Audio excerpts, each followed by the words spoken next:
সমস্যা? লাইব্রেরিতে তখন ইগনোর করলাম, এখন এখান থেকে সরে যেতে চাচ্ছিলাম। সমস্যাটা কোথায় হচ্ছে? তোমার বাবা এসেছিলেন আমার সাথে দেখা করতে। উনি বলেছেন আমাদের বন্ধুত্ব যাতে আর না রাখি। বাবা বললো আর তুমি মেনে নিলা? তুমি তো জানো চাইলে যখন তখন আমাকে ছেড়ে চলে যেতে পারো না এভাবে।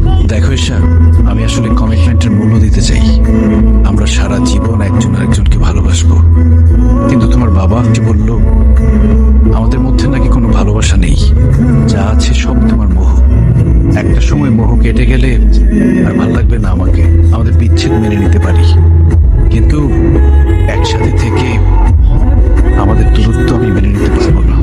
প্রত্যেকটা সন্তানের সাথে তাদের বাবা মার একটা অলিখিত কমিটমেন্ট থাকে, সেটা হচ্ছে বাবা মার জন্য যাতে তাদের সন্তান কখনো দুশ্চিন্তার কারণ না হয়। আর আমার ভাগ্যটা দেখো, আমি চাইলেও সেটা করতে পারবো না। বাবা, তোমার সাথে আমার জরুরি কিছু কথা আছে। ফ্রেশ হও, পরে কথা বলি। না বাবা, আমার এই মুহূর্তে তোমার সাথে কথা আছে। তুমি জিতুকে কি বলছো বাবা? একজন বাবা হিসেবে যা বলা দরকার আমি তাই বলছি। না বাবা, তুমি এমন কোনো কথা বলতে পারো না যার জন্য আমার ভালোবাসার মানুষটা আমার থেকে দূরে সরে যেতে চায়, তাও শুধুমাত্র তোমার কথার সম্মান রাখার জন্য। দেখ মা, আমি তোকে কিন্তু কোনোদিন কোনো কাজে বাধা দেইনি, কারণ খুব ছোটবেলায় তোর মা আমাদেরকে ছেড়ে চলে যায়। আমার বারবার ট্রান্সফারের জন্য আমি তোকে এক জায়গায় কখনো স্থির রাখতে পারিনি। এসব না আমার মধ্যে একটা গিল্টি ফিলিং কাজ করে। তাই বলে একটা রং মানুষকে ভালোবাসবি আর আমি সেটা মেনে নেব, এটা তুই ভাবলে কি করে? জিতু তো রং মানুষ না বাবা, বরং তুমি তাকে রং ওয়েতে দেখছো। তুমি জানো জিতু আজ পর্যন্ত বিনা দোষে কারো গায়ে হাত তুলেনি। এমনকি কতগুলো পরিবার ওর জন্য খেতে পারে তুমি জানো?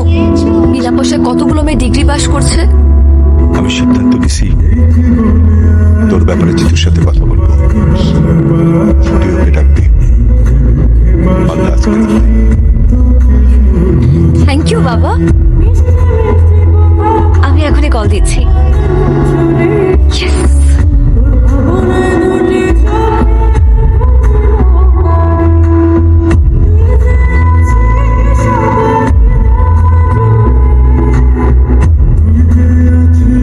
হ্যালো, কোথায় তুমি? এই তো ব্যাডমিন্টন খেলতেছিলাম। আচ্ছা ওগুলো রাখো, তুমি আমাদের বাসায় চলে আসো। বাবা তোমার সাথে আমাদের ব্যাপারে কথা বলতে চায়। এখন এখনই আসতে হবে।